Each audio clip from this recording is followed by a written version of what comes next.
Welcome to my cockpit. I'm your host and narrator, Captain Tobias Steele. Relax with me as I take you on a sensual and exciting voyage across the galaxy.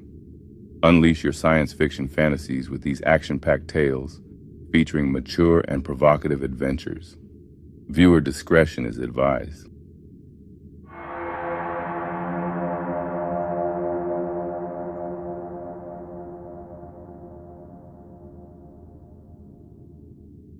The Darkstar Commandos, Story 4, Transporting Delegate Socox. A while later, safely on the space station, Stevens completed his debrief with his superiors. He walked into his quarters, the weight of the week heavy on his colossal frame.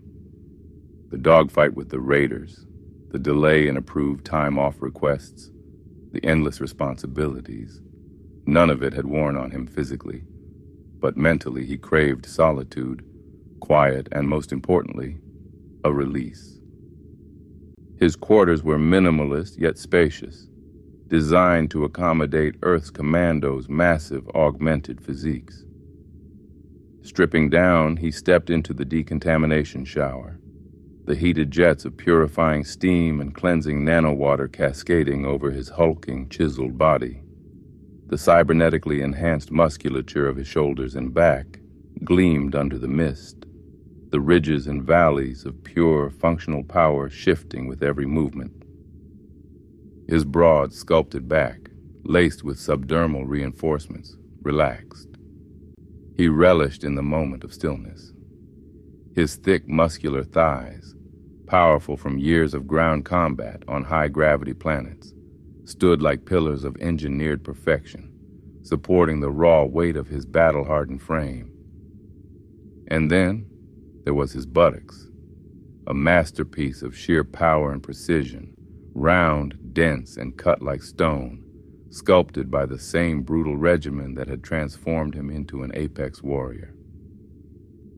His anatomy was designed not just for battle, but for domination. Even now, exhaustion warring with an underlying charge in his body, Stevens exuded pure, masculine potency. He stepped out of the shower, droplets of water trickling down his broad, solid chest, rolling over the steel-like planes of his abs. The glow of the hollow display flickered as he laid onto the bed. The bed reconfigured itself under Stevens' specific height and weight for maximum recovery efficiency. But before he could settle in, his data tablet alert chimed. Simultaneously, Stevens tapped his forearm. A hologram displayed from a tiny lens. A message from Delegate Socox. His brow furrowed. Stevens sat up, opening the message. The message read, "Commander, I have completed my research regarding a statement you made during our engagement with the Tungali raiders. I wish to discuss this matter in person. May I come to your quarters?" Stevens exhaled, running a hand over his damp chest. He had no time for diplomatic pleasantries, but if Socox had intel on the raiders' command location, it could be crucial. Stevens replied, "Understood. Come at once." He stood, muscles tensing. He grabbed a robe, securing it loosely around his warm body before striding toward the door. When the door chime buzzed, Stevens opened it and said, "Delegate." He greeted smoothly, his deep, rich voice a resonance of control and charisma. He motioned toward the chair inside his quarters. "Please, have a seat." Socox stepped in, grateful but cautious, his eyes subtly drifting over Stevens, who, half covered by the robe, exuded raw and virile energy. Stevens leaned against the edge of a desk, his body relaxed yet imposing, his dark eyes intensely locked into Socox's. "You mentioned new information. What did you find?" Stevens requested. Socox straightened, his thin fingers twitching, his expression oddly nervous yet expectant. "Yes, Commando Stevens, thank you for receiving me at such an hour," Socox said, voice measured.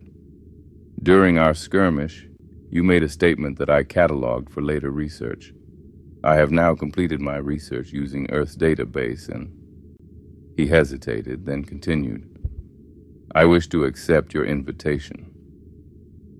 Stevens raised an eyebrow. Invitation? He questioned. Socox's soft, careful voice lowered into something almost reverent. You said, and I quote, you can me off later. The room fell into a thick silence. Socox's small, delicate hands folded in his lap, his gaze unwavering. He said, I have observed this custom via footage from Earth's data records and graciously accept your invitation. Shall we begin? Stevens blinked, then laughed, a profound rumbling chuckle that vibrated through the air. He then caught himself not wanting to insult Delegate Socox. Clearly, the delegate was unaware of the harmless intent and didn't understand sarcasm from a male human soldier. Commando Stevens recognized his misstep and knew he needed to monitor the sarcasm around certain species going forward, especially with delegates and ambassadors. Nonetheless, he had been trained on how to navigate these types of situations. He knew to use his best judgment as each circumstance presented itself. He understood how his intimate actions could lead to complex diplomatic situations. Stevens had quickly deduced and calculated that statistically, the negative outcomes were minimal due to the situation and species type. Even though he was a delegate, Socox sat at a lower tier based on the structure of the Galactic Alliance. Stevens was dying with laughter on the inside at the thought of the frail-looking being servicing him. But he had to admit, though, he did need a release. Socox's acceptance of his flippant offer had surprised Stevens. However, he understood he had to formally address Socox, as, regardless of rank, he was still a delegate. As Socox sat, looking bewildered, Stevens exhaled, then smirked. A seductive, flirtatious smirk. He slightly bowed to Socox and stated, Delegate of the Galactic Alliance Socox, you do me great honor. I appreciate the acceptance of my offer. Stevens then walked over and sat on the edge of the bed facing Socox. He unfastened the loosely tied belt of his robe, fully exposed with his elbows resting on the bed. He leaned back with a measured confidence, his dense, sculpted machine-like chest revealed, his thick thighs spreading open. He rested his massive hands onto his stomach, fingers grazing the deep ridges of his abs. And then, of course, there was his member, a beast of formidable size and weight. It was thick, heavy, imposing, and pulsating. It was a testament to his genetic perfection, enhanced as all parts of him were, engineered to intimidate, to overwhelm, with the overhead halo lights casting shadows perfectly. He looked at Socox and commanded, You may begin. Socox, with his waifish frame quivering yet eager, moved forward. What followed was both an act of diplomacy and an exchange of pure primal energy, an offering, a transaction, a surrender, and then a transformation. Stevens joyfully released, his essence erupting thick and hot. He could feel Socox's gags and strains as he received it. Moments after Socox ingested Stevens' essence, his body seized.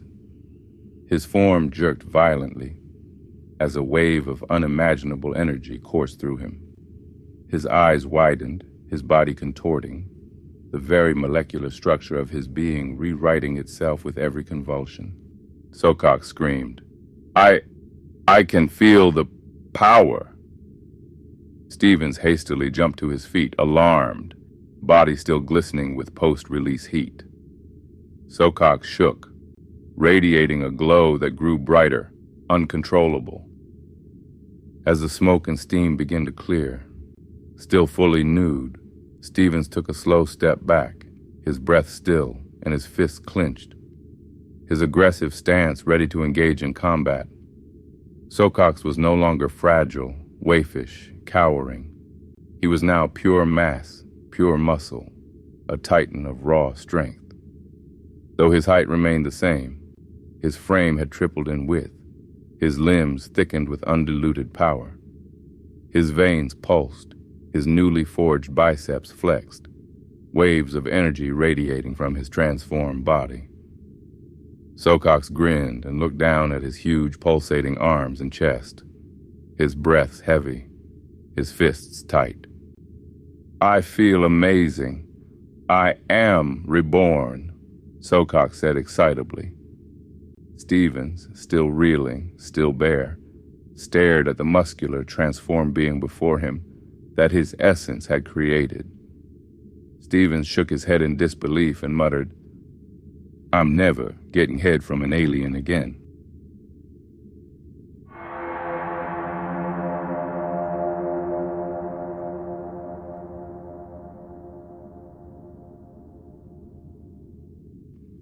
The end of Story 5. Please feel free to leave a comment, like, or subscribe. It helps share this story with other science fiction listeners. Where will Story 6 take us? As always, thank you for watching.